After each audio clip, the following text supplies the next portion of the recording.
नमस्कार दोस्तों, आप देख रहे हैं एसएसबी क्रैक और आपके साथ मैं हूं किरण नेगी।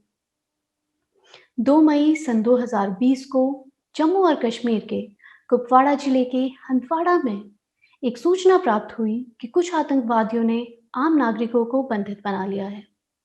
सूचना प्राप्त होते ही 21 राष्ट्रीय राइफल की एक टीम अन्य सुरक्षा बलों के साथ इस मौके पे पहुंची, जहां उन्होंने आतंकवादियों को न केवल मार गिराया, बल्कि सुरक्षित आम नागरिकों को वहां से बाहर निकाल दिया गया।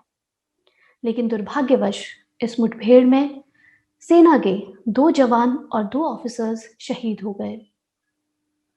सेना के ये 2 ऑफिसर्स जिनकी शहादत हुई, उनमें पहले थे मेजर अनुज सूद और दूसरे थे कर्नल आशुतोष शर्मा।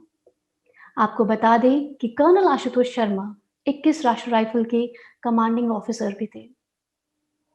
कर्नल आशुतोष शर्मा को उनके अदम्य साहस और वीरता के लिए 3 बार सेना मेडल भी मिल चुका है।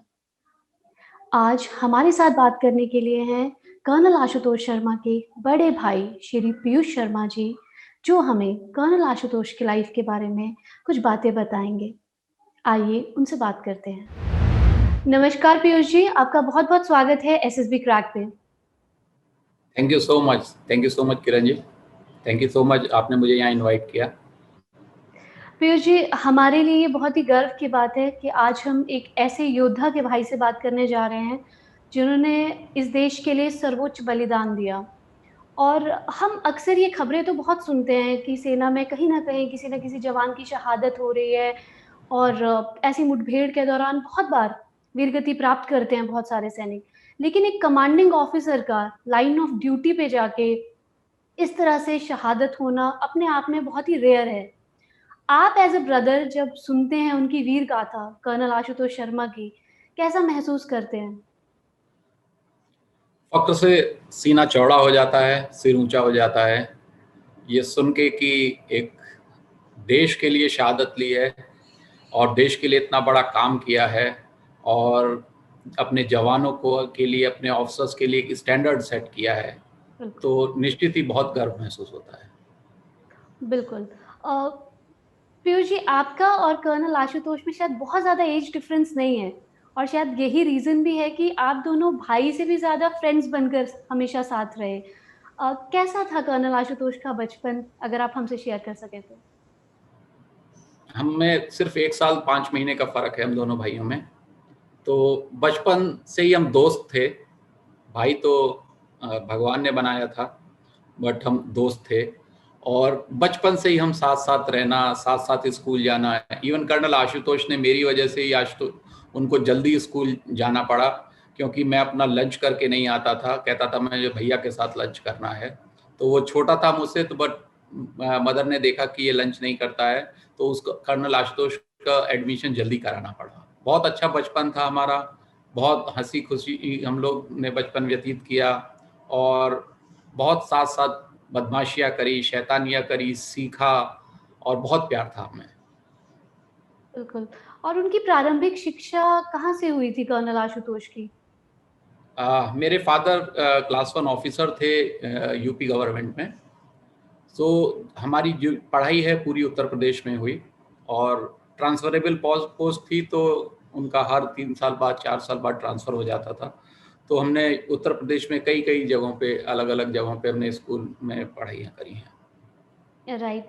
पीयूष जी, कर्नल आशुतोष के बारे में जितना पढ़ा है, उससे यही जाना कि उन्होंने 13th अटेम्प्ट में अपना एसएसबी क्लियर किया था। उनकी इस जी। एसएसबी जर्नी के बारे में हमें कुछ बताइए? कर्नल आशुतोष को बचपन से एक ही पैशन था आर्मी में जाने का और यूनिफ़ॉर्म पहनने का, और यूनिफ़ॉर्म में भी आर्मी की यूनिफ़ॉर्म पहनने का। तो उनका एकमात्र ऑब्जेक्टिव था कि मुझे किस हर तरह से प्रिपरेशन ऐसी करनी है कि मैं आर्मी में जाऊँ। तो शुरू से ही जब से हमें लगा कि अब तैयारी शुरू कर देनी चाहिए, तो running, pushups, chin-ups, physical activities पे ध्यान देना और उसके साथ-साथ जनरल अवेयरनेस और इन चीज़ों की तैयारी करना, ये हमेशा से आज कर्नल आशुतोष का वो रहता था। और पहली बार जब अटेम्प्ट दिया उसमें रिटन क्लियर हो गया, बट एसएसबी में नहीं हुआ, तो वो थोड़े से विचलित हुए। फिर उसके बाद सेकंड बार दिया, फिर नहीं हुआ, थोड़ा परेशान हुए। बट जितनी बार भी वो रिजेक्ट होता रहा, उतनी बार भी ही वो मेंटली टफ होता रहा कि नहीं, मुझे सेलेक्ट ही होना है। जिद के पक्के थे वो। जी। तो बार बार वो रिजेक्ट होते थे और वो उतने ही और टफ हो जाते थे मेंटली कि मुझे सेलेक्ट होना है। एकेडमी एसएसबी सेंटर के गेट से बाहर निकल के एसएसबी सेंटर के गेट को सैल्यूट करते थे और बोलते थे एक दिन मैं जरूर आऊँगा वापस। बिल्कुल, और शायद इसी स्ट्रॉन्ग डिटर्मिनेशन के कारण उनकी सिलेक्शन हुई और उन्होंने अपनी फ़ौज का करियर भी ऐसा जिया कि सबके लिए वो प्रेरणादायक है। लेकिन पीयूष जी, जैसे आपने बताया कि वो बचपन से एक आर्मी ऑफ़िसर बनना चाहते थे, लेकिन कहीं से तो मोटिवेशन मिली होगी उनको। आपकी फैमिली बैकग्राउंड में कोई आर्मी में है? हमारी फैमिली बैकग्राउंड में भी लोग आर्मी में हैं, एयरफोर्स में हैं, कोस्ट गार्ड्स में हैं ओके। और सैनिक स्कूल भी, हम लोगों ने सैनिक स्कूल के भी एग्ज़ाम दिया था। सो जी। शुरू से ही मोटिवेशन फैमिली में भी था। उस टाइम पे परमवीर चक्र करके एक सीरियल आया करता था टीवी पे, हमें वो बहुत इंस्पायर करता था। और हमारे पेरेंट्स जो हैं वो हमें इस तरह की बुक्स ला के देते थे जिसमें कि परमवीर चक्र विजेताओं के बारे में हो, शूरवीरों के बारे में हो, महाराणा प्रताप के बारे में हो। तो ये प्रेरणा परिवार से ही आई। हमारी मदर बहुत स्ट्रांग लेडी हैं, वो भी आर्मी बैकग्राउंड से हैं और उन्होंने भी एनसीसी और ये सब किया हुआ है। तो माँ हमारी बहुत प्रेरणा स्रोत थी। फादर हमारे बहुत ज़्यादा स्ट्रांग पर्सनैलिटी थे। तो पूरे घर का एक सपोर्ट था और एक साथ में हमारे पैशन को जीने का एक वो था कि आर्मी में जाने के लिए। जी। पीयूष जी, मैंने आपका एक्चुअली एक इंटरव्यू पढ़ा और उसमें मैंने ये जाना कि किसी भी लेडी के लिए जब सबसे बुरा शायद जो कोई समय होता है वो यही होता है जब उसे पता चलता है कि उनके पति शहीद हो गए। और ये एक ऐसा पल होता है, मुझे लगता है गर्व की अनुभूति तो बहुत बाद में आती है। उससे पहले जब आप सुनते हैं कि शहादत के बारे में, तो आप एक तरह से झकझोर जाते हैं, आपकी ज़िंदगी 1 मिनट के लिए ख़त्म होने सी लगती है। बट आपका मैंने इंटरव्यू देखा जिसमें मैंने सुना कि आपने कहा कि जब आप कर्नल आशुतोष की वीरगति के बाद मिसेज़ आशुतोष से मिलने के लिए गए, तो जो सबसे पहले काम उन्होंने गाड़ी में बैठते ही किया वो था मेजर अनुज सूद की वाइफ़ से बात करना। एज़ अ सिविलियन आपको मिसेज़ आशुतोष का आपके भाई के जीवन में कितना बड़ा रोल लगता है? देखिए, आर्मी ऑफिसर की वाइफ जो है वो हमेशा डबल रोल में होती है।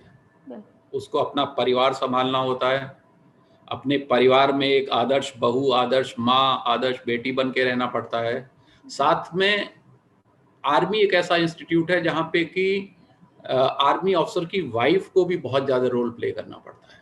जी।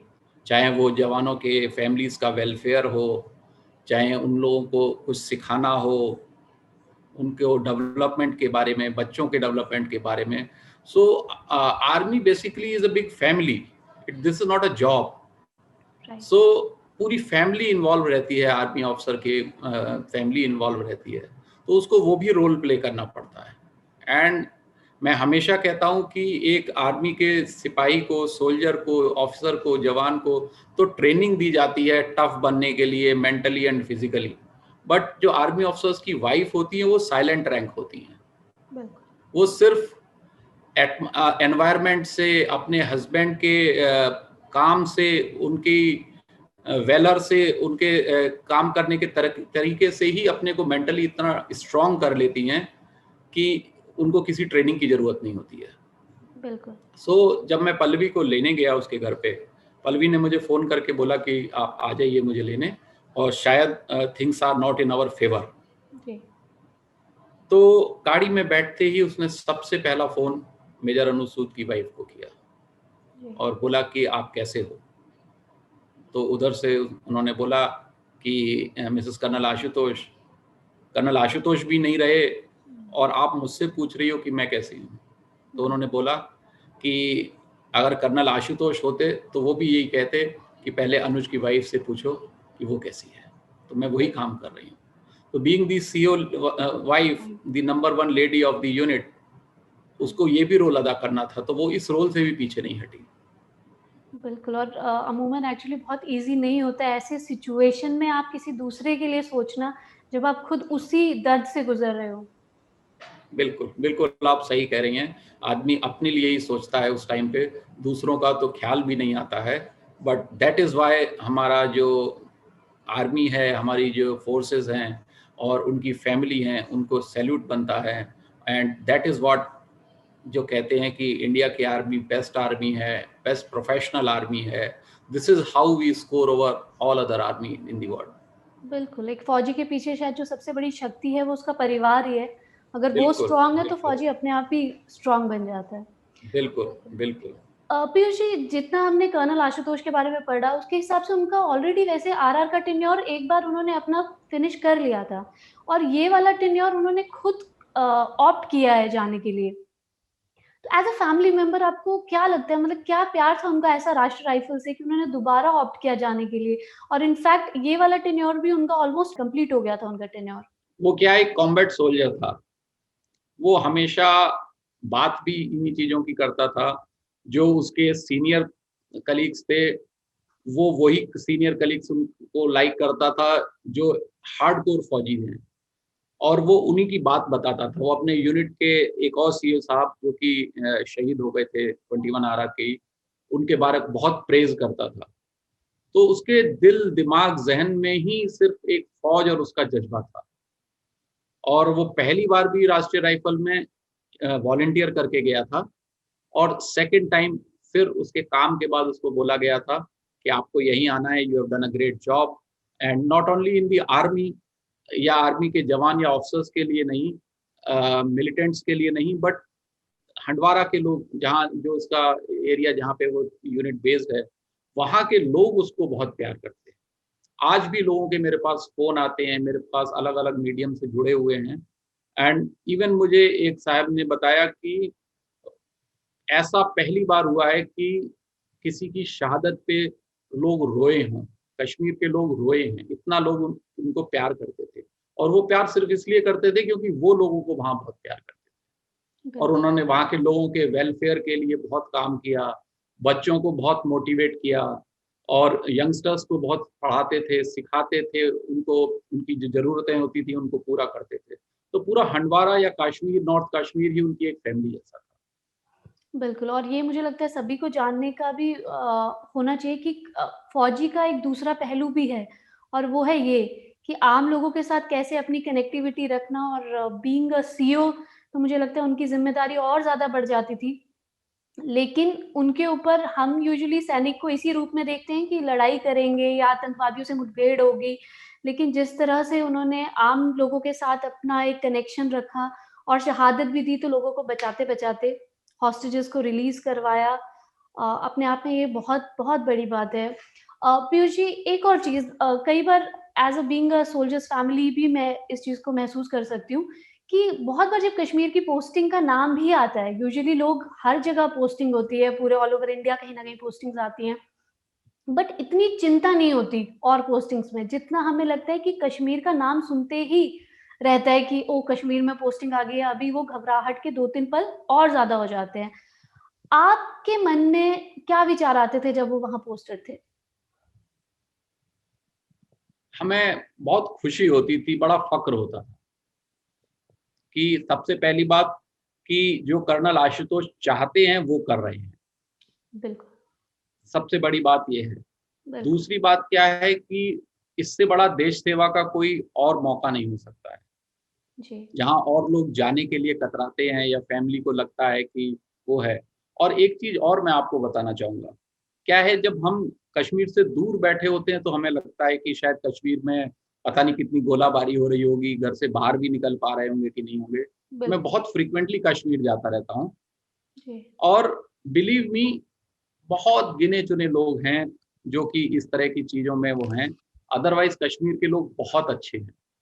जी, वो बहुत अच्छे लोग हैं, बहुत आपकी इज़्ज़त करते हैं और बहुत प्यार देते हैं। आप किसी से बात करो, वो आपको अपने घर खाना के कि लंच पे, डिनर पे इनवाइट करेंगे।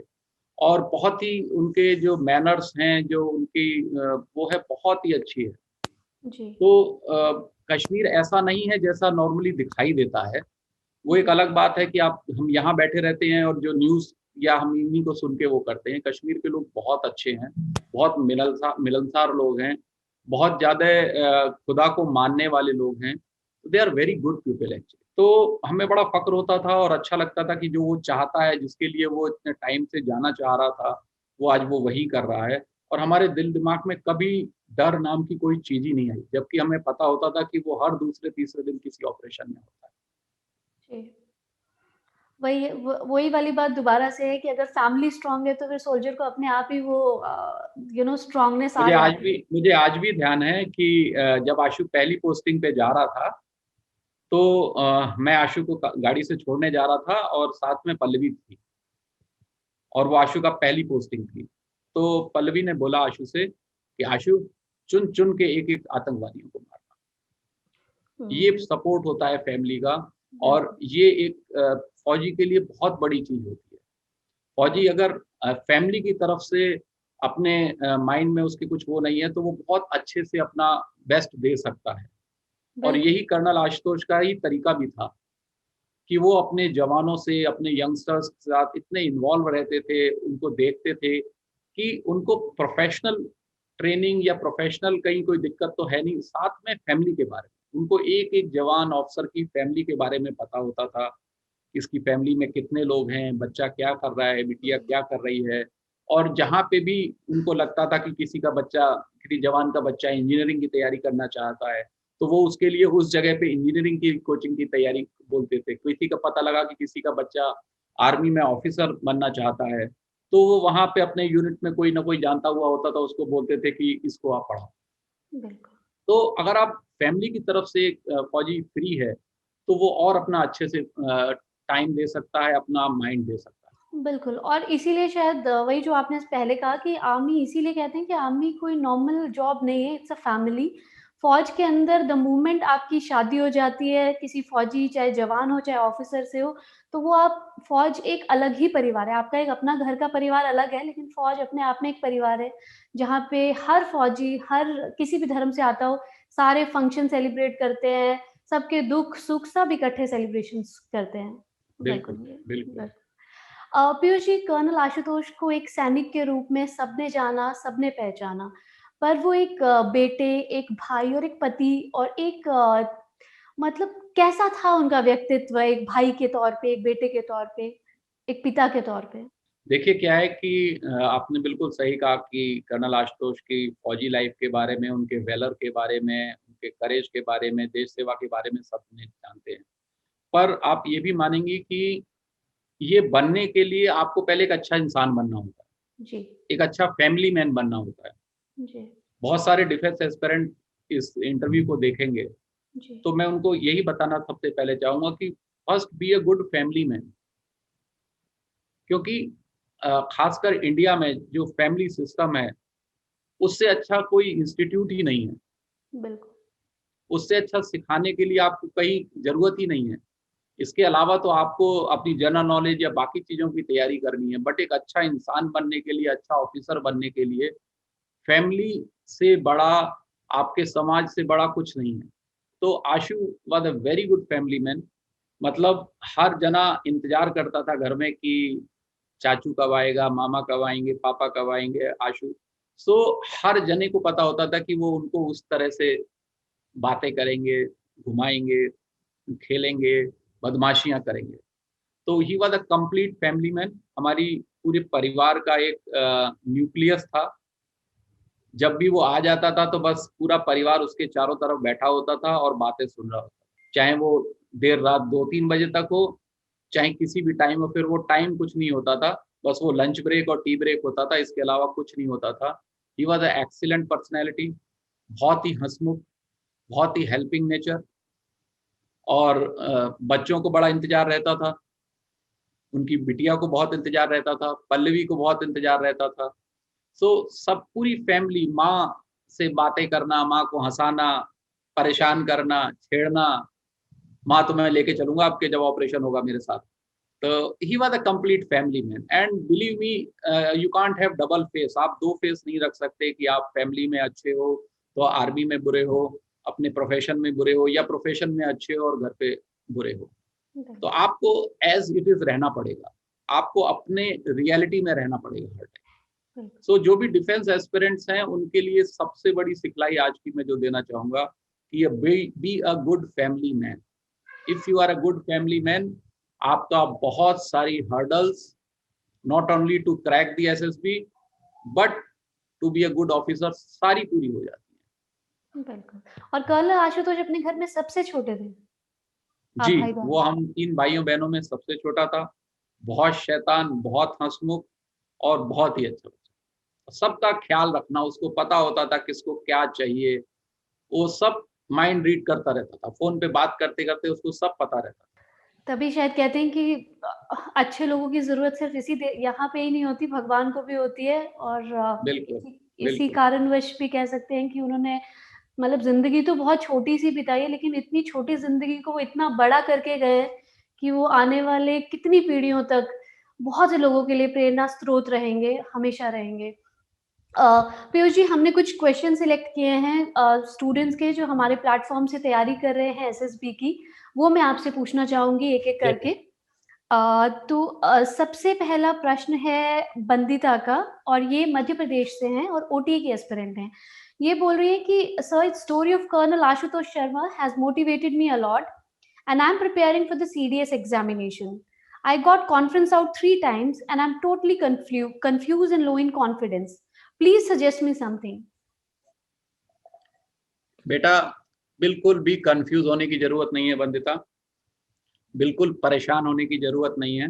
और जब भी आपको लगे कि आप सेलेक्ट नहीं हो पा रहे हो, क्यों नहीं हो पा रहे हो, गूगल करके कर्नल आशुतोष शर्मा की फ़ोटो निकाल के देखना और कहना कि जब ये 13th अटेम्प्ट में सेलेक्ट हो सकते हैं, तो मैं क्यों नहीं हो सकती। बिल्कुल। जो थोड़ा बहुत रीज़न रहा होगा मुझे लगता है, वो बेसिकली साइकोलॉजिकल है, ठीक है ना? तो अपने ऑफिसर्स लाइक क्वालिटी पे ध्यान दो। ये भी एक ऑफिसर लाइक क्वालिटी भी एक ऐसी चीज़ है जो आप ओवरनाइट नहीं ला सकते या आप आर्टिफिशियली अपने अंदर नहीं ला सकते। बिल्कुल। आपको सबसे पहले सोचना होगा कि आप सोल्जर विदाउट यूनिफ़ॉर्म हो और वो आपको अभी से इसी वक़्त से सोचना होगा। जिस बिल्कुल। दिन आप अपने अंदर ये सोच लोगे कि आप एक सोल्जर विदाउट यूनिफ़ॉर्म हो मेरी तरह, उस दिन से आप ऑफिसर बनने की रास्ते पे आ जाओगे। मैं इसलिए कह रहा हूँ क्योंकि एक ऑफिसर के अंदर क्या क्वालिटी होती है? टीम बिल्डिंग, लोगों से काम करवाना, लोगों को काम करके दिखाना, लीड बाय एग्जाम्पल जिसे कहते हैं, मोटिवेट करना, हार्ड वर्किंग, सबको साथ लेके चलना, रिस्पेक्ट करना, ये सब आपकी फैमिली में ही शुरू हो जाता है ना। जिस दिन आप ऑफिसर लाइक क्वालिटी अपने अंदर सोचोगे मुझे डेवलप करना है, ये सारी क्वालिटीज़ हैं। जी। आप अपने पेरेंट्स को रिस्पेक्ट दो, they are the living god. मैंने राम भगवान को, कृष्ण भगवान को, किसी भगवान को नहीं देखा, बट मैंने अपने माँ-बाप को देखा है, they are the living god. बिल्कुल। रिस्पेक्ट देम, उनको जाके हग करो, प्यार करो, आशीर्वाद लो। आप देखो आपके अंदर कितनी पॉजिटिव वाइब्रेशंस आएँगी, बिल्कुल। आपके अंदर कितनी नेगेटिविटी दूर होगी। अपने भाई-बहनों के साथ काम करो, टीम बिल्डिंग के काम करो, प्लांटेशन करो। आप अंदर से ही अपने आप ऑफिसर लाइक क्वालिटी डेवलप होने लगेगी and you will be through. Don't worry, keep faith in yourself. हर बार जीतने के लिए लड़ो, हारने के लिए मत लड़ो। जी। दूसरा प्रश्न है निश्चय का, ये दिल्ली से हैं और एनडीए की तैयारी कर रहे हैं। ये पूछते हैं कि sir, as we know colonel Ashutosh Sharma has attempted multiple SSB interviews, how was his mindset during constant failure in SSB? अक्सर हम निराश भी हो निश्चय, जाते हैं। हाँ, निश्चय। कहते हैं निश्चय कर अपनी जीत करो। तो always begin with the end in mind. So निराश निराशा लगती है ऐसी बात नहीं है। जब वो रिजेक्ट होके आता था और मैं उसको स्टेशन पे लेने जाता था, तो मुझसे गले लग के रोता था और मैं उसकी आँखों से देख के ही पता लगा लेता था कि वो 2 रात 3 रात से जब से वो ट्रेन में आ रहा है, वो रास्ते पर रोता ही हुआ आया है। अदरवाइज़ क्या होता है, एक ग्रुप होता है जो बच्चे कई बार रिजेक्ट हो जाते हैं, वो बड़े मस्ती करते हुए आते हैं और उनमें एक वो बन जाता है, पहली बार जो रिजेक्ट होता है वो लेफ्टिनेंट, दूसरी बार कैप्टन, थर्ड बार मेजर। तो वो आपस में जब हर बार एसएसबीज़ में मिलते हैं तो कहते हैं ये मेजर साहब हैं, ये लेफ्टिनेंट साहब हैं, ये कर्नल साहब हैं, मतलब ये इतनी बार रिजेक्ट हो चुके हैं। तो वो एक उस चीज़ को एक लाइटर मोड में लेते हैं। लेना चाहिए, कोई बुरी बात नहीं है, बट जब आशु को मैं देखता था स्टेशन पे लेने जाता था तो उसकी आंखें लाल होती थी, मुझे समझ में आ जाता था कि वो पूरे रास्ते रोता हुआ है, और वो उतना ही मेंटली स्ट्रांग होता जा रहा था।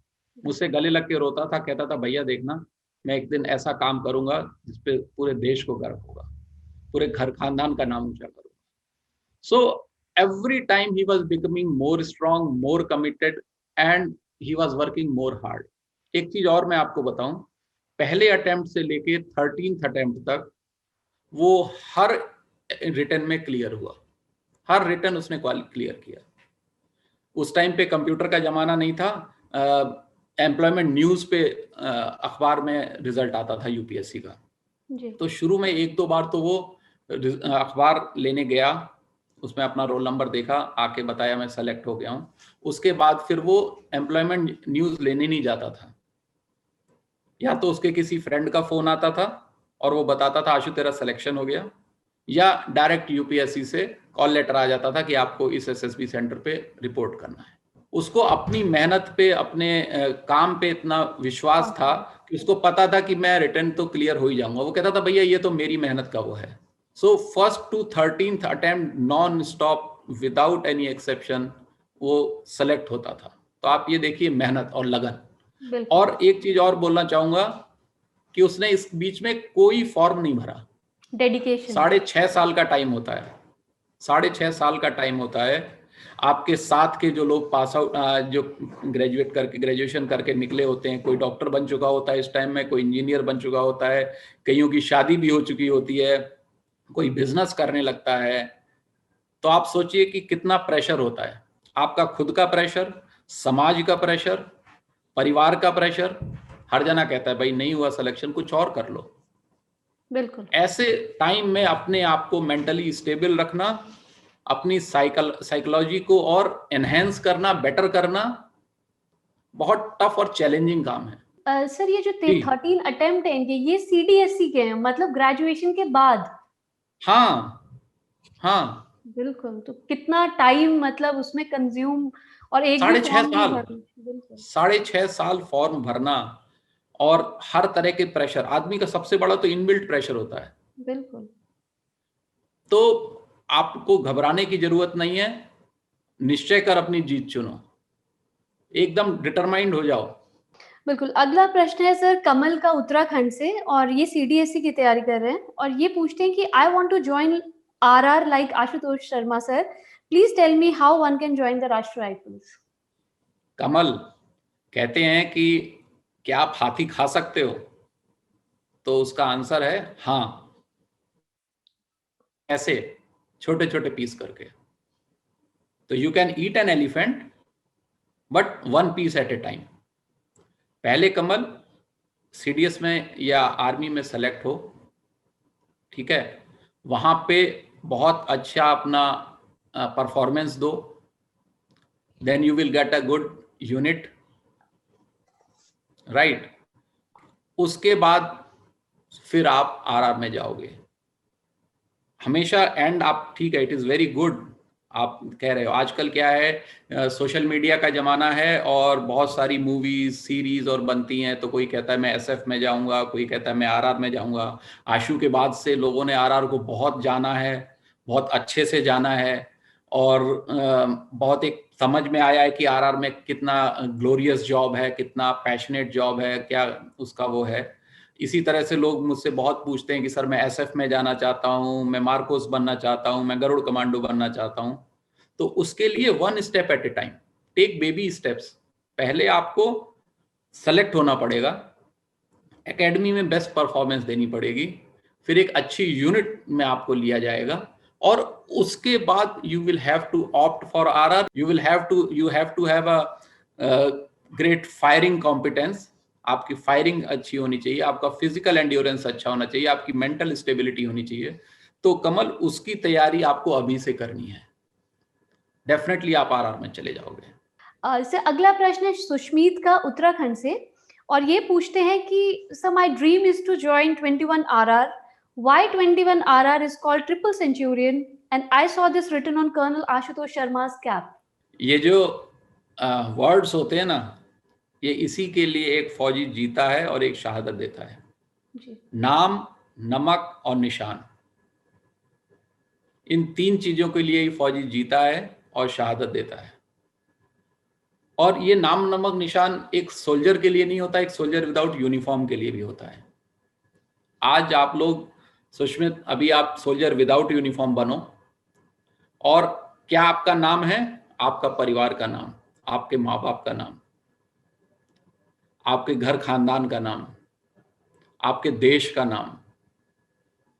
नमक, आप घर में जो आप नमक खाते हो अपने घर का, माँ बाप आपकी मेहनत करते हैं और वो आपको 2 वक्त की रोटी देते हैं, बहुत अच्छे से पालते हैं, और अपने से अच्छा, हर माँ बाप की इच्छा ये होती है कि जो मैंने जिस तरह से अपना बचपन गुजारा है उससे अच्छा मैं बचपन, तो हम उस घर का नमक खाते हैं। और निशान, हमारा घर, हमारा खानदान, हमारा देश। तो ये सोल्जर विदाउट यूनिफॉर्म के लिए भी यही चीज है। इसको अच्छे से करो तो आप फौज में जाओगे, क्योंकि सारा खेल आपको एसएसबी क्रैक जैसा वंडरफुल प्लेटफॉर्म मिला है जहां पे आपको वो इतना कुछ सिखाते हैं। They are the best and one of the finest, I would say. इसके साथ जो आपको मेहनत करनी है, आपको मेहनत करनी है अपने साइकोलॉजी पे, क्योंकि आपके साथ जिस दिन वो पीआईक्यू आपसे भरवाएंगे, फॉर्म जो भरवाएंगे सबसे पहले दिन आपसे भरवाते हैं वो पर्सनल इंफॉर्मेशन का, आप उसमें क्या लिख रहे हो वहीं से आपका सिलेक्शन और रिजेक्शन शुरू हो जाता है। अगर आप अच्छे फैमिली मैन नहीं हो और आप लिखते हो कि मैं अपने पेरेंट्स को बहुत प्यार करता हूं, वो आपको 5 दिन में सब बाहर निकाल देंगे कि आप कितना प्यार करते हो और कैसे करते हो। और पहले दिन फॉर्म भरने से पीआईक्यू से और लास्ट दिन तक वो हर चीज को कोरिलेट करेंगे आपके अंदर देखेंगे कि ऑफिसर्स इंटेलिजेंट रेटिंग क्या है, किस ग्रेड में आप रेट करते हो। तो वो आप एसएसबी में जाके ऑफिसर नहीं बन सकते, उसकी तैयारी तो आपको अभी से मेंटली करनी पड़ेगी। बिल्कुल। तो इन चीजों को आप अभी से अपने जहन में ले आओ। मैं अपने आप को सोल्जर विदाउट यूनिफॉर्म कहता हूं, क्योंकि मैं भी आर्मी में जाना चाहता था बट किसी वजह से नहीं गया। आपको भी वही बनना पड़ेगा तो आप भी बन जाओगे। RR, coming to RR, RR जो है 65 राष्ट्रीय राइफल बटालियंस हैं जो CI ops, counter insurgency operations में लगी हुई हैं इंडिया की। एंड 65 बटालियंस में 21 आरआर एक डिफरेंट आरआर यूनिट है। डिफरेंट इन द सेंस कि 1 मई 1994 को 21 राष्ट्रीय राइफल का गठन हुआ था, और तब से लेके अब तक उन्होंने 300 से ज्यादा आतंकवादी मारे हैं। The only RR unit amongst 65 RR unit में से, बटालियंस में से अकेली 21 राष्ट्रीय राइफल एक ऐसी बटालियन है जिसने 300 से ऊपर आतंकवादी मारे हैं। इसीलिए वो गर्व से अपने कैप पे लिखते हैं triple centurion, because triple century, 300 से ज्यादा आतंकवादी मारे हैं। देखिए क्या प्राइड लेते हैं, क्या गर्व से वो कहते हैं। यही प्राइड हमें अपनी फैमिली का लेना चाहिए, हमें अपने परिवार के बारे में सोचना चाहिए कि हम किस परिवार से बिलोंग करते हैं। आप किसी भी सोल्जर से पूछोगे ना तो वो एक ही चीज कहेगा, मेरी यूनिट सबसे अच्छी है, मेरी यूनिट में ये होता है, मेरी यूनिट में ये होता है। और हर सोल्जर, हर यूनिट को, नॉट ओनली आरआर, आप किसी से पूछोगे, महार वाले से पूछोगे, महार यूनिट सिखलाई से बोलोगे तो वो कहेगा, गार्ड्स वाले से कहोगे तो वो बोलेगा, आर्टिलरी वाले से, क्योंकि उनको सिखाया यही जाता है कि you are the best and you have to give your best. तो ये कन्विक्शन होता है, उसको दिखता है कि मेरा ही सबसे अच्छा है और मुझे अपनी यूनिट के लिए ही अब सब कुछ करना है। तो इसीलिए उनको ट्रिपल सेंचुरियंस कहते हैं, क्योंकि दे आर दी ओनली राष्ट्रीय राइफल जिसने कि 300 प्लस मिलिटेंट्स मारे हैं।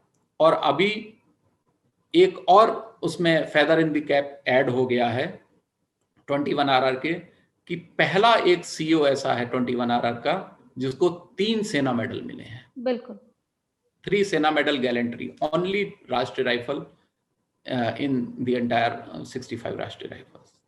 बिल्कुल। और ये समय की पता नहीं विडंबना मैं इसे कहूँ कि क्या कहें, कि 1 मई, जैसा आपने बताया कि 1 मई को 21 आरआर का रेज़िंग डे रहता है और 2 मई को कर्नल आशुतोष ने शहादत दी है। रेज़िंग डे से बिल्कुल अगले दिन, और वो इकलौते ऐसे सीईओ हैं जिन्होंने लाइन ऑफ ड्यूटी पे शहादत दी है। बहुत गर्व की अनुभूति भी होती है, लेकिन साथ ही साथ कई बार मन विचलित भी होता है कि इतना बड़ा सैक्रिफाइस और इतना इतना प्रेरणादायक उनका ये सफ़र रहा है। मैं हमेशा ट्विटर पे लिखता हूँ कि it's a balance between life pride and pain. बिल्कुल, बिल्कुल। So myself, the entire family, and all the well-wishers like you across the globe country, they all are balancing the life between the pride and the pain. And it बिल्कुल, is the pride which takes over most of the time. But yes, the pain is also an integral part. Losing somebody, losing your brother, losing your childhood friend, losing your family member, is a big pain also, but the way he has departed, जिस तरह से उसने right, शहादत दी है, जिस तरह से उसने देश को वो किया है, तो उसके आगे फिर वो पेन हमें अलग रखना पड़ता है, अलग समय के लिए रखना पड़ता है, बिल्कुल, और गर्व की बहुत बड़ी बात है। बिल्कुल, बिल्कुल और सर। हमारी लास्ट टाइम आशु से बात भी 1 मई को ही हुई थी। उसका जिस दिन यूनिट का रेसिंग डे था, उस दिन उसने सुबह अपनी यूनिट में हवन किया था। जी, काफ़ी बड़ा फंक्शन होता है, बट कोविड प्रोटोकॉल्स की वजह से सिर्फ उसने हवन किया। उसने अपनी यूनिफॉर्म में हवन करते हुए फिर फोटो हमें भेजी थी, और उसी टाइम हमारी लास्ट टाइम बात हुई थी कि भैया मैं रात भर ऑपरेशन में था, अभी सुबह आया हूँ, और आके अब मैंने नहा धो के ये हवन किया है। वो फोटो भेजी थी और हमारी फ़ोन पे तभी लास्ट टाइम उससे बात हुई थी। और क्या एग्ज़ाम्पल सेट किया है उन्होंने, आने वाली कितनी पीढ़ियों के लिए एग्ज़ाम्पल सेट करके गए हैं वो। पीयूष जी, अगला प्रश्न है किशोर का, आंध्र प्रदेश से, और ये पूछते हैं कि sir, how colonel Ashutosh Sharma was in childhood? Have you ever had a fight like other siblings, and if yes, who used to win? Colonel Ashutosh Sharma बचपन में बहुत शैतान थे, और बहुत ही मेहनती थे, अपनी धुन के पक्के थे, और बहुत ही हेल्पिंग एटीट्यूड वाले थे।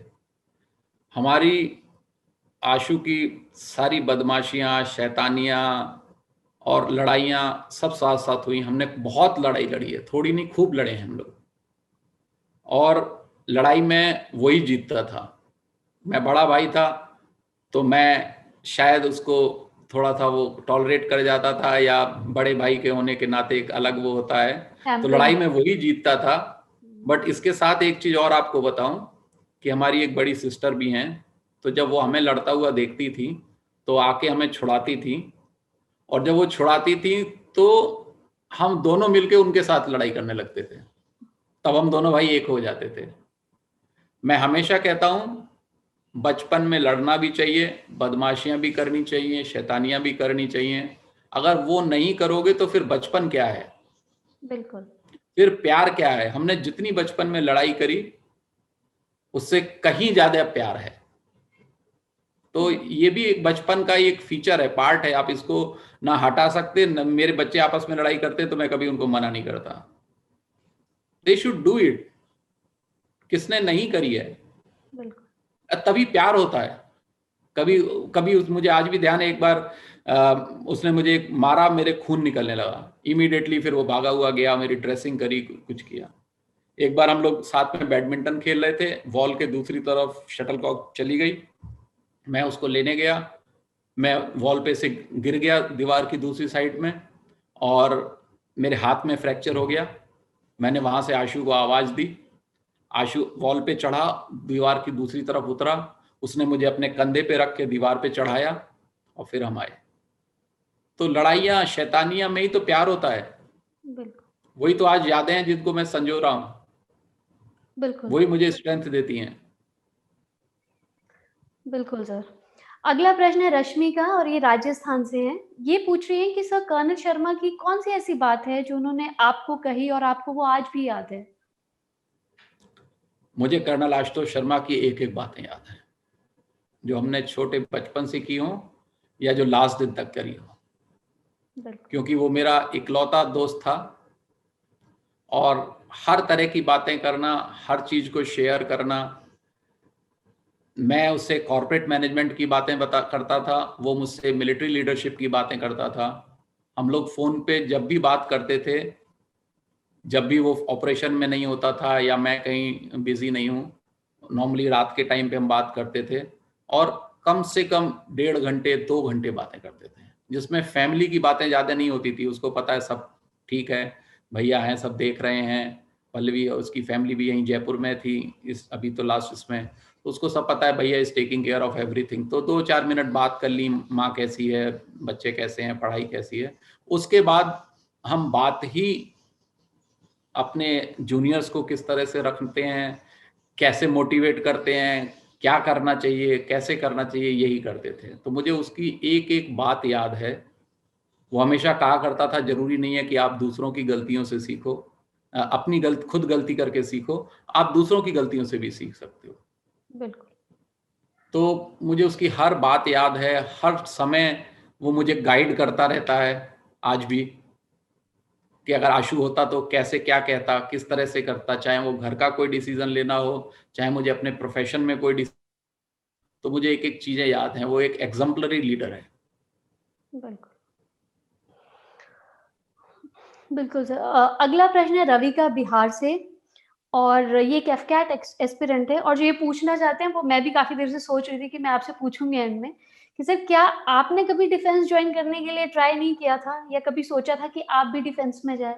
एक्चुअली जिस तरह से आप आंसर्स दे रहे हैं सर, या जिस तरह से आपकी नॉलेज मैं देख पा रही हूँ एज़ अ फैमिली मेंबर, मतलब आप कर्नल आशुतोष के भाई के रूप में आज हमारे साथ हैं, बट मैं जिस तरह से आपसे बात कर रही हूँ, आज सुन रही हूँ, उस हिसाब से मुझे भी लग रहा है कि वही आप बोल रहे हैं ना, सोल्जर विदाउट यूनिफॉर्म।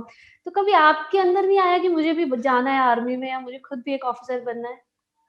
क्या है, अगर मैं आपको वैसे ही सोल्जर विदाउट यूनिफॉर्म कहूंगा तो एक एग्जाजरेशन हो जाएगा, या लगेगा कि self proclaimed soldier without uniform, अपने आप को वैसे ही कहने वाले।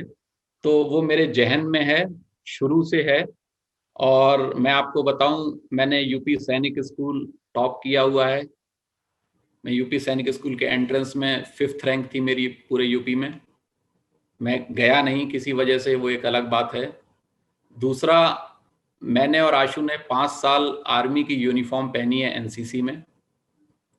तो मैंने 5 साल बहुत अच्छे से एनसीसी करी है हम दोनों भाइयों ने। हमने फायरिंग की है, हमने कैंप्स किए हैं, हमने उत्तर प्रदेश को रिप्रेजेंट किया बहुत सारे कॉम्पिटिशन्स में, ऑल इंडिया ट्रैकिंग एक्सपेडिशन में। तो 5 साल मेरे भी कंधे पे स्टार लगे हैं। मैं सीनियर अंडर ऑफिसर होता था यूपी का, और कर्नल आशुतोष मेरे जूनियर होते थे, जूनियर अंडर ऑफिसर होते थे। 5 साल उन्होंने मुझे सैल्यूट मारा है। तो बहुत फायरिंग करी है हमने, 7.62 rifle, .22 rifle, LMG firing, competitions, run, और इवन हम दोनों भाइयों का रिपब्लिक डे परेड में भी सिलेक्शन हो गया था। तो मुझे भी फौज में जाना था, मैंने तैयारी भी की थी। बट क्या हुआ कि हम लोग एक मिडिल क्लास फैमिली से हैं, और जिस टाइम हमारे पढ़ाई के टाइम में ग्रेजुएशन के आसपास कुछ फादर की तरफ से जॉब में प्रॉब्लम हो गई थी। तो मैं घर का बड़ा बच्चा हूँ, मेरे से बड़ी सिस्टर ही हैं।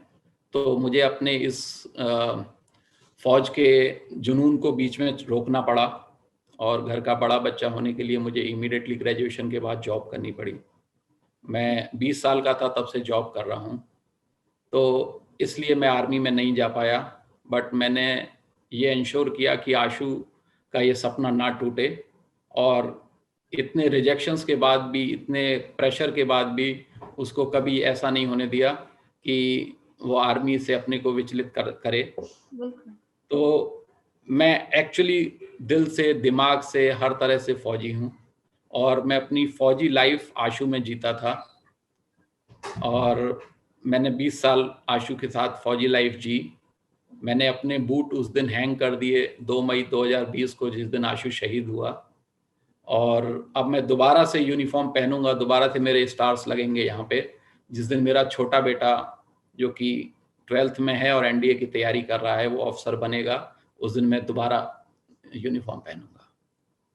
बिल्कुल ऐसा होगा सर, क्योंकि जिस तरह से आप कर्नल आशुतोष की लाइफ में आपने अपनी लाइफ को देखा है, ऐसा ज़रूर होगा, और उनका आशीर्वाद कहीं न कहीं अपने भतीजे के साथ है।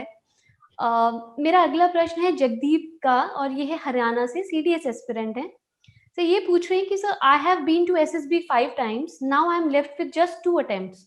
आई feel depressed sometimes thinking what if I do not make it into the armed forces, kindly guide me. अगर डिप्रेस हो गए तो 2 अटेम्प्ट भी बेकार चले जाएंगे, और अगर डिप्रेस नहीं होगे तो सोचोगे मेरे पास 2 अटेम्प्ट है। मैं आपको इसके 2-3 लाइव एग्जाम्पल देता हूं। मैंने अभी तक कोशिश करी है कि मैंने आपको जो भी बताया हो उसको एक एग्जाम्पल के साथ कोरिलेट करके बताया हो, जिससे कि आपको प्रैक्टिकल लगे और आपको लगे कि आप भी कर सकते हो। एक एग्जाम्पल पहले मैं दूंगा। हमारे एक करगिल हीरो हैं मेजर पदम पानी आचार्य। वो शहीद हुए थे करगिल लड़ाई में और वीर चक्र मिला था उनको, इंडियन आर्मी का 2nd हाईएस्ट ब्रेवरी अवार्ड। तो जो मेजर पदम पानी आचार्य हैं वो होटल मैनेजमेंट किया उन्होंने। होटल मैनेजमेंट करने के बाद वो होटल इंडस्ट्री में जॉब भी करने लगे और सडनली एक दिन उनको धुन चढ़ी, उनके दिमाग में आया कि मुझे आर्मी में जाना है। घर आके बोला कि पापा मुझे आर्मी में जाना है। उनके फादर भी आर्मी अफसर हैं, उनकी फैमिली में भी सब आर्मी अफसर्स हैं, बट उनको सडनली, आप देखिए होटल मैनेजमेंट किया, जॉब कर रहे हो आप होटल मैनेजमेंट का, और सडनली आपको दिमाग में आया कि मुझे आर्मी में जाना है। और जिस टाइम उन्होंने सोचा ना, उनके पास पहला और आखिरी अटेम्प्ट था। आपके पास तो 2 हैं। बिल्कुल। पहला और आखिरी अटेम्प्ट था उनके पास और उसमें वो सेलेक्ट हुए। आप जानते होंगे, नहीं जानते तो उनके बारे में गूगल सर्च करके देखिए। और इसके अलावा उनकी बिटिया ने, अपराजिता ने, एक बुक लिखी है भी उन पे। देखिए एक सोल्जर का परिवार क्या कितनी कीमत देता है। वो जो बेटी है अपराजिता, वो अपने पापा के शहीद होने के 3 महीने बाद पैदा हुई। उसने अपने पापा को नहीं देखा है, बट उसने अभी एक बुक लिखी है, बबलू, अवर बबलू। मेजर पदम पानी आचार्य का घर का नाम बबलू था, द हीरो ऑफ द्रास। तो वो बुक जो लिखी है कॉफी टेबल बुक है, और उसमें उसने पूरी फैमिली ने साथ में मिलकर सहयोग से लिखी है। उनमें उनके लेटर्स का कंपाइलेशन है जो वो यूनिट से या वॉर जोन से लिखते थे। आप पढ़िए, जरूर पढ़िए। मेरा सारे एस्पिरेंट से ये कहना है कि you should read as many as book you can. So वो बुक आप जरूर पढ़िए, आप देखिए उसमें और उनके बारे में। तो आपके पास तो 2 अटेम्प्ट हैं। मेजर पदम पानी आचार्य के पास एक थे, वीर चक्र मिला है, he is Kargil hero. You have 2। क्या परेशान होने की बात है? Don't lose hope. होप खोने की जरूरत नहीं है बिल्कुल। जो एयरफोर्स में जाते हैं पीएबीटी में, तो एक ही अटेम्प्ट मिलता है पूरी लाइफ का। बिल्कुल। पीएबीटी आप एक ही बार क्लियर कर सकते हो। अगर आपने एक बार नहीं किया तो आप दोबारा कभी नहीं मिलता मौका। देखो ना कितने सारे पायलट्स हैं, ऐसे ही बनते हैं। दूसरा एग्जाम्पल मैं जो कह रहा था, कर्नल आशुतोष का, लास्ट अटेम्प्ट में क्लियर किया, 13th अटेम्प्ट। आप सोच सकते हो 12 बार जो आदमी रिजेक्ट हुआ हो, आप 12 बार मेरे रूम में आओ और आपको 12 बार मैं वापस भेज दूं, आप 13th बार आना चाहोगे? 13th अटेम्प्ट में क्लियर किया। और दूसरी चीज, मैं उनसे पूछता था कि अगर मान लो किसी वजह से आप आर्मी में इसमें नहीं सेलेक्ट हुए 13th अटेम्प्ट में, तो क्या करोगे? तो बहुत मुस्कुराते हुए बोलता था, भैया जवानों की एंट्री से जवान भर्ती होके जवान बन जाऊंगा और वहां से अफसर बन जाऊंगा। जाना फौज में है। तो कन्विक्शन आपका, आपके अंदर का जो जिद है वो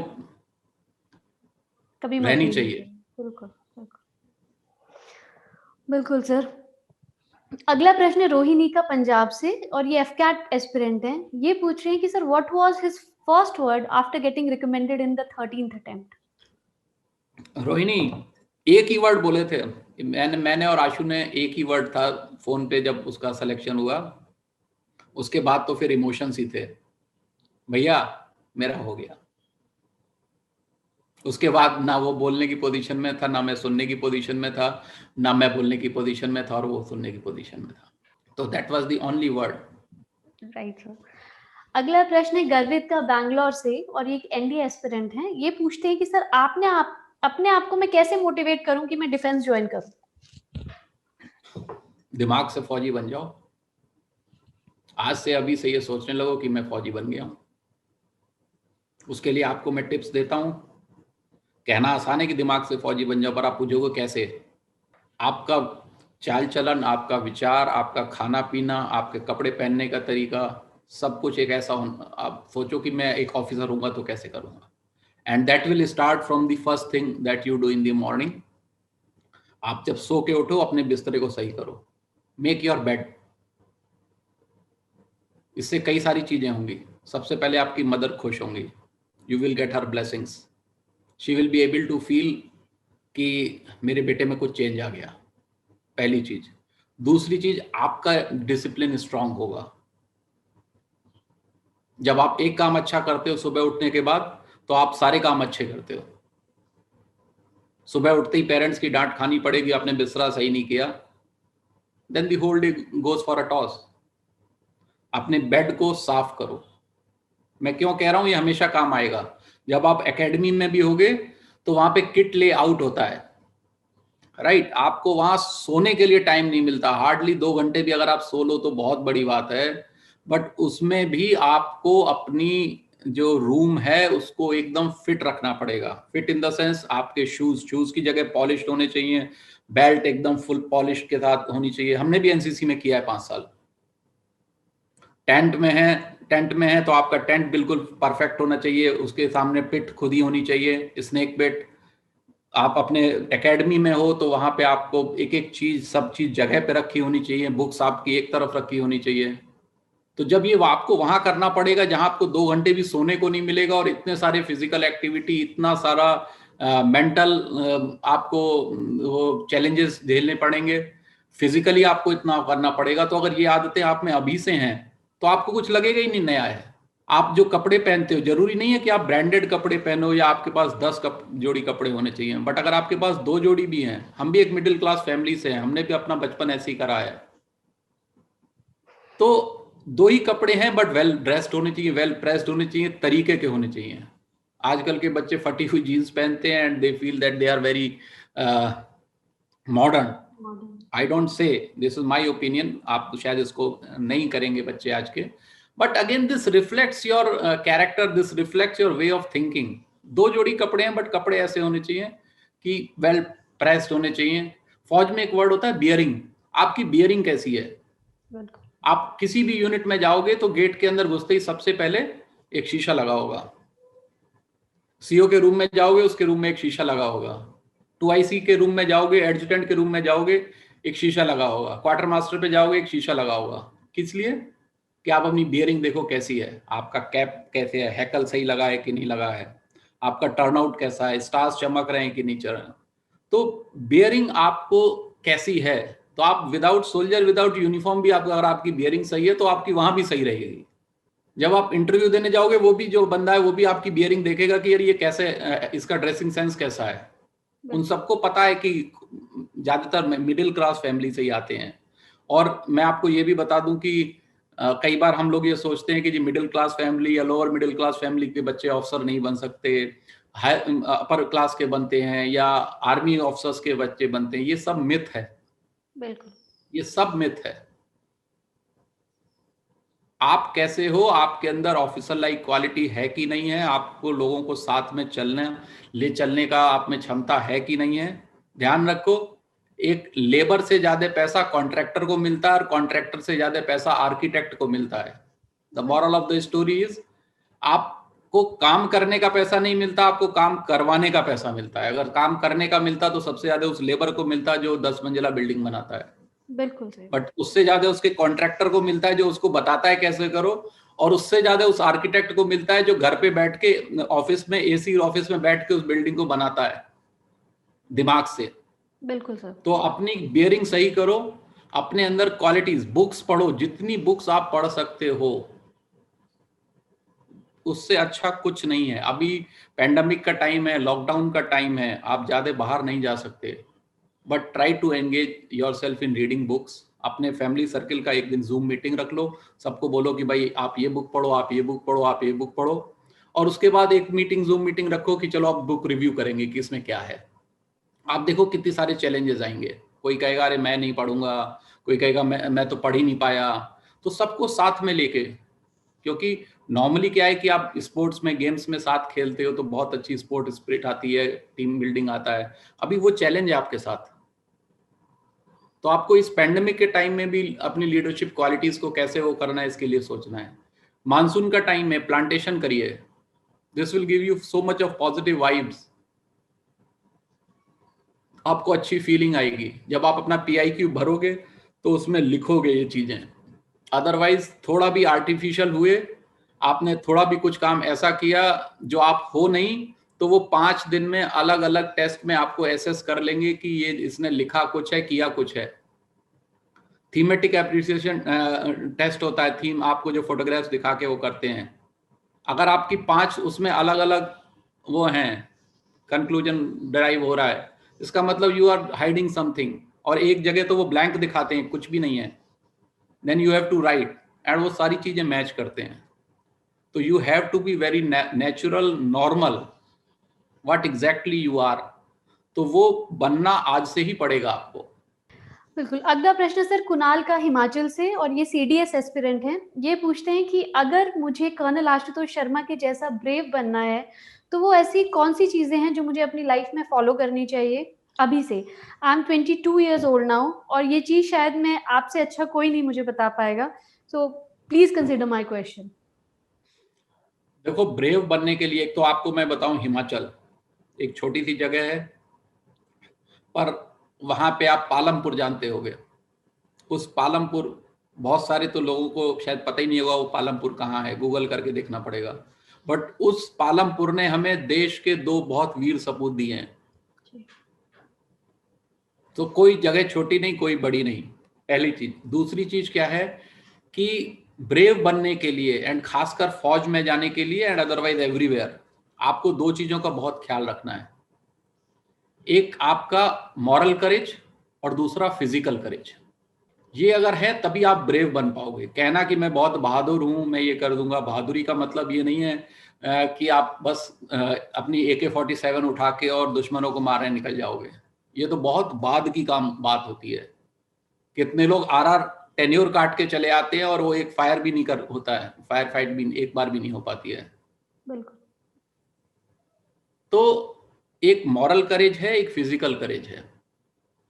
मॉरल करेज आप एस्पिरेंट्स में क्या होना चाहिए कि आपको पता होना चाहिए क्या सही है, क्या गलत है, और आपके अंदर ये करेज होना चाहिए कहने का कि सर ये सही नहीं है, ये गलत है, या इसको ऐसे कर सकते हैं। जैसे एक लीडर की बहुत बड़ी क्वालिटी है, ये इनिशियली शायद आपको ना वो करनी पड़े, जब आप कैप्टन, मेजर एंड अबव जाना शुरू होगे तो आपको मॉरल करेज डेमोन्स्ट्रेट करने का बहुत जरूरत पड़ेगी, क्योंकि आपके एक डिसीजन से 200, 500, 1000 जवान इफेक्ट होंगे। आपके एक गलत डिसीजन से उल्टा भी हो सकता है। तो मॉरल करेज भी आपको आना चाहिए, अभी से आना चाहिए। अगर कुछ चीज आप गलत होती हुई देख रहे हो तो कहने का तरीका आपका होना चाहिए, बट बोलना चाहिए sir I have a difference of opinion, मेरे ख्याल से अगर हम ऐसे करें तो ऐसा नहीं रहेगा। एंड आप यंग एस्पिरेंट्स के लिए physical courage is a very very important part. मैं सबको यही कहता हूं जो भी मुझसे पूछते हैं कि सर कैसे हम जाएं आर्मी में या क्या तैयारी करें, apart from officer like quality, the other is the physical courage. And physical courage के लिए मिनिमम 5 किलोमीटर रनिंग आपको डेली करनी है, एंड 100 पुशअप्स। क्यों कह रहा हूं? आप फौज में जिस दिन जाओगे, SSB में आपका वहां पे फिजिकल टेस्ट होगा, वहां काम आएगा। एकेडमी में आपको खुश हो गए तो आपसे कहेंगे 100 पुशअप मारो, आपको पनिशमेंट देंगे तो कहेंगे 100 पुशअप मारो, आपको खुश हो गए तो बोलेंगे जाओ 5 किलोमीटर चक्कर लगा के आओ अपनी गन ऊपर रख के, नाराज आपको पनिशमेंट मिलेगा तो बोलेंगे 5 किलोमीटर दौड़ लगाओ। मींस हर जगह आपका फिजिकल एंड्योरेंस टेस्ट होगा। अगर आप डेली बेसिस पे 5 किलोमीटर रन और 100 पुशअप्स करते हो, इसके अलावा आपको जो करना है जिम और वो करो, वो एक अलग चीज है, बट ये मस्ट है। अगर आप ये 2 चीजें करते हो, आपको कहीं कोई रोक ही नहीं सकता, right from SSB to everything, and that is how you will become brave.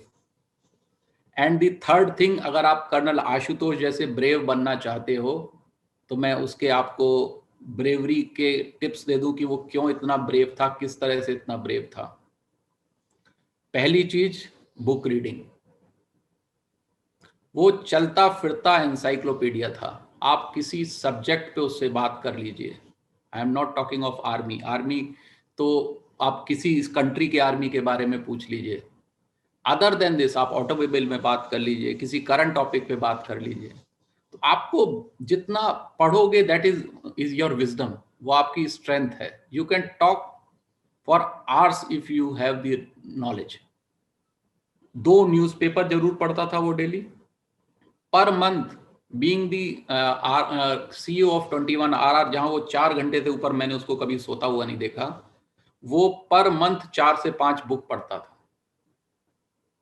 4 से 5 बुक्स पर मंथ पढ़ता था, despite being the CEO of 21 RR and इतने सारे ऑपरेशन, इतनी सारी चीजें। बुक्स पढ़िए, अपने सब्जेक्ट की मास्टरी होनी चाहिए। उसको पूरे एरिया का एक एक चप्पा चप्पा पता था। अगर उसका कोई कंपनी कमांडर उसको बोलता था कि सर इस जगह पे, तो वो पूरा नक्शा उसको वहीं बता देता था, जैसे तुम यहाँ पे खड़े हो, यहाँ पे ये होगा, इस तरह से ये होगा। तो again coming back to the knowledge, आपको अपने सब्जेक्ट का मास्टर बनना है। जो चीज आपको दी गई है आपको इन एंड आउट आनी है।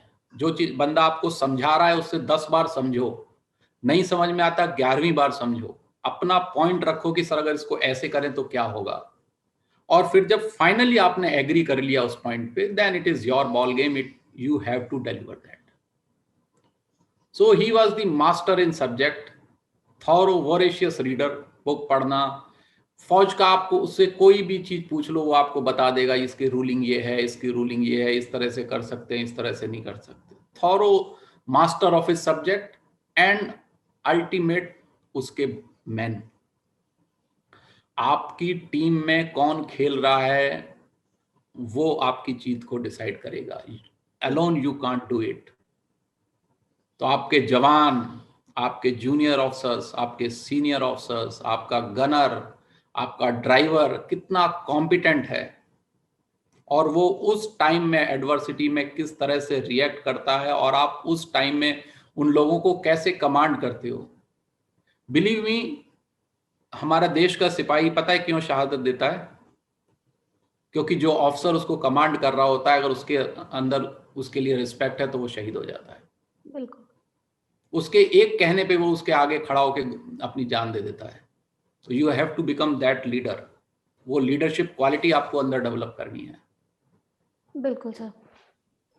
पीयूष जी, ये तो कुछ प्रश्न थे जो हमने अपने एस्पिरेंट से लिए हैं। मैं आपसे ये जानना चाहूँगी कि बहुत सारे ऐसे स्टूडेंट्स होते हैं जो बहुत ज़्यादा प्रिपरेशन कर रहे हैं, कहीं न किसी कारण उनका क्लियर नहीं हो पा रहा, चाहे वो सीडीएससी के थ्रू हो या एनडीए हो या इंटरव्यूज़ हो। क्या सजेशंस अब आप उन बच्चों को देना चाहेंगे जो निरंतर ये प्रयास कर रहे हैं कि वो सेना में आएँ? सबसे पहले बिल्कुल नेचुरल रहो। आर्टिफिशियल चीज़ों का कहीं भी कोई वैल्यू नहीं है। एंड जब आप एसएसबी में जाते हो तो वहाँ जो इंटरव्यूइंग ऑफिसर्स हैं, वहाँ पे पहले दिन से आखिरी दिन तक आपको किस किस एंगल से देखा जाता है, कौन कौन लोग एसेस कर रहे होते हैं, आपको पता भी नहीं होता है। और अगर आप बिल्कुल भी आर्टिफिशियल हो, आपको वो इमीडिएट पकड़ लेंगे। उसके लिए सिर्फ यही तरीका है कि जो आपको तब बनना है या करना है वो आज आपको आज से प्रैक्टिस में लाना पड़ेगा। Be natural, be whatever you are. In case अगर सिलेक्शन भी नहीं हुआ, then at least you will be a soldier without uniform for your life. People will admire you, and फौज के अलावा भी कहीं आप नौकरी करोगे ना तो लोग कहेंगे कि यार ये आदमी अलग है। बिल्कुल। तो be natural, be normal, team building पे काम करिए, अपने थॉट्स को, don't be a social media warrior.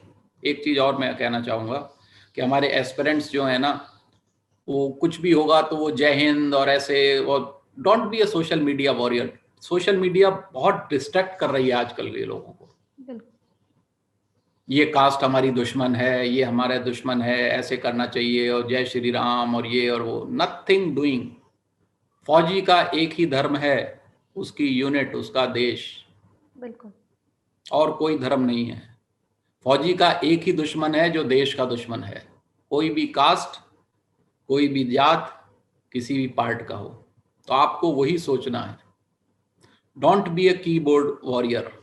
Keyboard warriors are क्या है? हम रिस्पॉन्ड करते हैं, रिएक्ट करते हैं, नॉट रिस्पॉन्ड, दे रिएक्ट। कुछ भी आएगा, everybody will start reacting. You need to respond, क्या हुआ, क्यों हुआ, कैसे हुआ। बिल्कुल। सो सोशल मीडिया पे ज़्यादा टाइम मत दीजिए, इन सब चीज़ों से दूर रहिए। ये सब चीज़ें आपको डिस्ट्रैक्ट करने के लिए हैं, आपके थॉट प्रोसेस को चेंज कर रही हैं। आपका घर, आपकी फैमिली, आपकी सोसाइटी सबसे बड़ा एग्जाम्पल है और ट्रेनिंग इंस्टीट्यूट है। बिल्कुल। मेहनत से काम करो, कंस्ट्रक्टिव चीज़ों में पार्ट लो, आप अपने आप बन जाओ। बुक रीडिंग पे बहुत टाइम दो, चीज़ों को एनालाइज करो, बुक्स के रिव्यूज़ लिखो, आपने क्या सीखा उससे, और हर चीज़ में कुछ एक्शनेबल चीज़ें लाओ। मैंने शायद अभी तक जितनी भी आपको चीज़ें बताई हैं, तो उसमें हर जगह आपको एक एक्शनेबल चीज़ लाने की कोशिश की है कि उससे आप क्या एक्शन ला सकते हो। कर्नल आशुतोष शर्मा वीर थे, तो उससे आप अपनी लाइफ में क्या ला सकते हो। बिल्कुल। मोटिवेशन 5 मिनट का होता है। 15 अगस्त को आप देखोगे दुनिया भर का जय हिंद झंडा और सब कुछ। 16 अगस्त को we are back to normal, and वही अपने को क्रिटिसाइज करना, वही अपना उसी तरह से टाइम पास करना। बिल्कुल। तो don't be under this false pretence. Motivation एक दिन का नहीं है। शहीद परिवारों को या सोल्जर्स की फैमिली से मिलो, आप देखोगे, आपको ये जरूर पता होगा कि आपके शहर में बड़े कौन लोग रहते हैं, कोई सेलिब्रिटी रहता है, कौन कहाँ रहता है, बट शायद आपको ये नहीं पता होगा कि आपके शहर में कितने फौजी परिवार रहते हैं। बिल्कुल। कितने फौजी परिवार ऐसे रहते हैं जिनके फादर कहीं JNK में, कहीं नॉर्थ ईस्ट में कहीं पोस्टेड हैं, लेह लद्दाख में पोस्टेड हैं। Help them, go and meet them. उनकी फैमिली में बच्चे हैं जो आपकी तरह डिफेंस एस्पिरेंट्स हैं, वो भी डिफेंस में जाना चाहते हैं। उनको टाइम दो, पढ़ाओ, हेल्प करो, आप अंदर से अपने आप फौजी अक्यूमन आ जाएगा। बिल्कुल सर। पीयूष जी, कोई आपका संदेश टीम एसएसबी क्रैक के लिए? मेरा बड़ा अच्छा एक्सपीरियंस रहा एक्चुअली टीम SSB क्रैक से। जब से मैं कनेक्ट हुआ, मुझसे लोग SSB टीम SSB क्रैक ने मुझसे कनेक्ट होने की कोशिश करी। I found them to be very professional. आप लोगों का जो शुरू से अप्रोच है वो मुझे बहुत प्रोफेशनल लगी। I keep giving interviews on various platforms, हर जगह मैं देता रहता हूँ। I found the team SSB to be very professional. बहुत प्रोफेशनल लोग लगे मुझे, और हर चीज़ में एक प्रोफेशनलिज्म दिखाई दी, तो मुझे बड़ा अच्छा लगा। और इसी से मुझे कॉन्फिडेंस आया कि अ, आप लोगों के यहाँ जो कैडेट्स हैं या जो एस्पिरेंट्स तैयारी कर रहे हैं, they must be getting a good knowledge. So you people are doing a great job. Online पढ़ाई चैलेंजिंग है, बट आप लोग बहुत अच्छे से उसको कर रहे हो, एंड अलग अलग तरह के उसमें तैयारी कर रहे हो, डिफेंस के सारे और मिलिट्री पैरामिलिट्री फोर्सेज और सबके लिए। That is again commendable.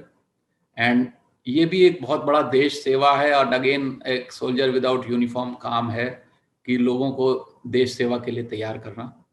तो आप सबको मेरी मेरी बहुत बहुत शुभकामनाएं। मेरा कभी भी आपको हेल्प की ज़रूरत हो, किसी भी तरह का हो, मैं हमेशा अवेलेबल हूँ। और किसी भी तरह से मैं आपके कैडेट्स के, आपके एस्पिरेंट्स के काम आ सकूं, तो मुझे प्लीज़ बताइएगा। I am there to help you. My best wishes to the team SSB crack for doing such a great job. My salute to you. Thank you so much sir. और colonel Ashutosh का जीवन, मैं दोबारा से कहना चाहूँगी कि कर्नल आशुतोष ने बहुत छोटा जीवन काटा है, लेकिन उनका इतने एज वाइज़ छोटा बोल सकते हैं, लेकिन उन्होंने जो काम इस जीवन में किया है, वो बहुत काबिल-ए-तारीफ़ है। आने वाली अनेक पीढ़ियाँ उनके इस बलिदान को याद रखेंगी। हमारी बहुत सारी शुभकामनाएँ आपके बेटे के लिए भी, और मैं उम्मीद करती हूँ कि वो बहुत जल्द अपनी सिलेक्शन करे, एनडीए पास हो, एक बहुत अच्छा ऑफ़िसर बने और अपने चाचा का नाम ऐसे ही और आपका नाम पूरे देश में ऊँचा करे। हमारी बहुत सारी शुभकामनाएँ आपके लिए। आप ही के माध्यम से मैं मिसेज़ आशुतोष को और उनकी बेटी को भी बहुत सारा प्यार और अभिनंदन देना चाहूँगी। हमसे बात करने के लिए आपका बहुत-बहुत धन्यवाद। Thank you so much. शुक्रिया। जय हिंद। जय हिंद। दोस्तों, अगर आप डिफेंस सर्विसेज की तैयारी कर रहे हैं, तो आप एसएसबी क्रैक की लर्निंग ऐप को गूगल प्ले स्टोर से डाउनलोड कर सकते हैं और घर बैठे ही अपनी तैयारी कर सकते हैं। दोस्तों, अगर आप एसएसबी इंटरव्यू की तैयारी कर रहे हैं, तो आप एसएसबी क्रैक की इंटरव्यू बुक्स को पढ़ना ना भूलें। बुक्स का लिंक आपको हमारी डिस्क्रिप्शन पे मिल जाएगा। तो दोस्तों, आपको ये इंटरव्यू कैसा लगा हमें ज़रूर बताइएगा। अब आपसे मुलाकात होगी अगले इंटरव्यू में। तब तक आप अच्छे से अपनी पढ़ाई करते रहिए और देखते रहिए SSB crack. Keep shining, keep working hard. धन्यवाद। जय हिंद।